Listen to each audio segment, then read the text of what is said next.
Il y a une convergence d'objectifs entre la Fédération française de tennis de table et France Parkinson. La Fédération française de tennis de table souhaitait promouvoir le sport santé et France Parkinson souhaitait promouvoir l'activité physique. Alors nous, sur la Fédération française de tennis de table, notre objectif, c'est de s'ouvrir à toutes les personnes qui ont déjà joué, qui ont voulu jouer au tennis de table ou qui ont juste envie de bouger, de se retrouver, soit pour se faire du bien, soit surtout autour d'un lien social. La difficulté, en fait, c'est de former les éducateurs et de trouver des créneaux qui sont en fait spécifiques pour les pratiquants du ping Parkinson. En fait, c'est la fédération, notamment moi, qui faisons les relais avec les clubs locaux, les présidents de clubs, pour orienter vers la meilleure structure possible. Tout simplement parce que notre objectif, c'est quand même d'avoir des personnes qui sont formées, qui sont moins axées sur la compétition et qui ont vraiment une bienveillance et un regard de sécurité envers les pratiquants. Les trois grands symptômes de la maladie de Parkinson, c'est la lenteur, la raideur et le tremblement. L'ensemble de ces symptômes fait que les éléments de coordination en fait atteints et le ping Parkinson permet en fait d'améliorer un certain nombre de ces symptômes de façon assez significative. S'il y a vraiment une chose importante, c'est vraiment la collaboration qu'on a avec France Parkinson. C'est une collaboration bienveillante où on échange vraiment les informations. L'intérêt, il est vraiment pour les malades et pour les aidants, avec comme objectif d'avoir le plus de structures possibles sur toute la France pour accueillir le plus de personnes possible. Il y a déjà une trentaine d'accords qui ont été passés entre des clubs et des comités départementaux. Il y a plus de 200 personnes inscrites.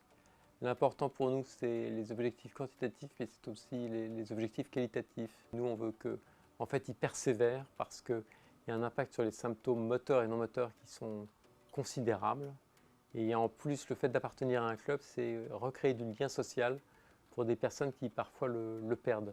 Finalement, le retour qu'on a, c'est que les clubs sont souvent prêts à accueillir, mais ce qui leur manquait, c'était le lien local. C'est-à-dire que quand eux, ils venaient démarcher des médecins ou des EHPAD ou des associations de malades, en fait, avec la petite étiquette club, le corps médical était un peu réfractaire. Et quand ça passe par le prisme de France Parkinson, tout de suite, ça fonctionne beaucoup mieux et les clubs sont ravis de pouvoir accueillir les pratiquants. Donc ce qui manquait, c'était vraiment le lien. Et quand le lien est fait entre les associations, le corps médical, paramédical et les clubs sportifs, en fait, ça marche vraiment très très bien. Il y a des liens bilatéraux qui s'établissent entre les comités départementaux et les clubs. Et puis une fois que les adhérents sont en contact avec ces clubs, eh bien, les choses se passent assez naturellement. Les personnes jouent sur les créneaux qui leur sont destinés et ça donne des résultats vraiment qui sont très probants aujourd'hui. Et ce qu'on remarque aussi beaucoup, c'est qu'il y a une couleur aussi qui suit en fonction de l'éducateur ou du bénévole qui est en place sur le club et qui va aussi orienter le type de pratique qu'il va y avoir dans les clubs. Plus axé sur des ateliers, plus axé sur du jeu libre ou avec une mixité sur d'autres adhérents qui d'eux-mêmes en fait, vont venir dans les clubs pour jouer avec les malades et leur apporter un bien-être social complémentaire. Les symptômes sont variés, pas toujours connus des éducateurs.